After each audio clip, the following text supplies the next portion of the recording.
इंद्र को जब पता चला कि इस बार ब्रजवासियों ने मेरी पूजा न करके क्या किया,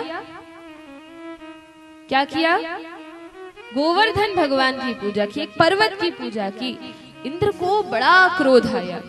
क्यों क्रोध आया? क्योंकि इंद्र के हृदय में अभिमान आ गया था, अहंकार आ गया था कि मैं स्वर्ग का राजा हूँ, मैं सबसे बड़ा देवता हूँ। अब इस छोटे से बालक के कहने पर ब्रजवासियों ने जो सालों से मेरी पूजा चली आ रही थी उसको रुकवा दिया। और ये ब्रजवासी कितने मूर्ख हैं कि बालक के कहने पर इन्होंने मेरी इतनी बड़ी पूजा को रोक दिया। देवी देवताओं ने बताया, इंद्र को बड़ा कोप हुआ, बड़ा क्रोध हुआ।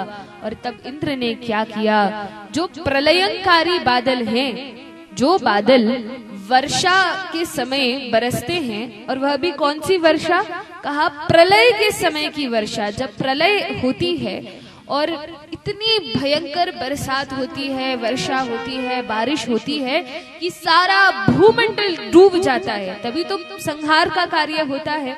तो उन प्रलयंकारी बादलों को इंद्र ने आवाहन किया और कहा, जाओ जाकर ब्रज पर बरस जाओ। इन बादलों ने कहा, महाराज अभी तो द्वापर युग चल रहा है, अभी तो कलयुग भी नहीं आया, प्रलय का समय भी नहीं आया, ऐसे कैसे हम बरस जाएं?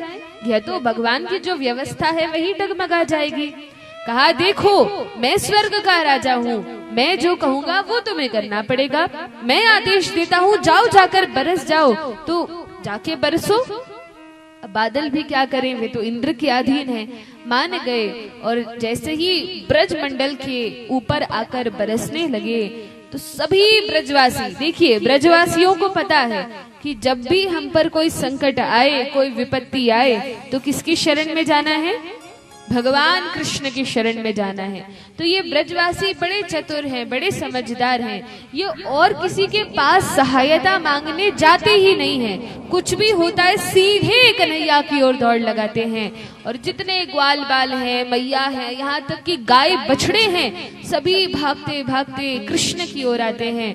और ग्वाल बाल मित्रगण कहते हैं, देखो कन्हैया, तुम्ही ने कहा था ना इस बार इंद्र की पूजा मत करो, इस बार गोवर्धन गिरिराज की पूजा करो, ये हमारी रक्षा करेंगे। अब बताओ, देखो इंद्र कुपित हो गए हैं, अब कौन रक्षा करेगा हमारी? भगवान ने कहा, देखो हमने गिरिराज महाराज का पूजन किया है, वही गोवर्धन भगवान हमारी रक्षा करेंगे। चलो सभी लोग गोवर्धन की तलहटी में। और भगवान सभी ब्रजवासियों को लेकर गोवर्धन के नीचे चले जाते हैं। अपने बाएं हाथ की छोटी उंगली के नख पर, भागवत में तो इतना ही वर्णन है कि भगवान ने अपने बाएं हाथ पर गोवर्धन को धारण किया, भागवत में इतना वर्णन है।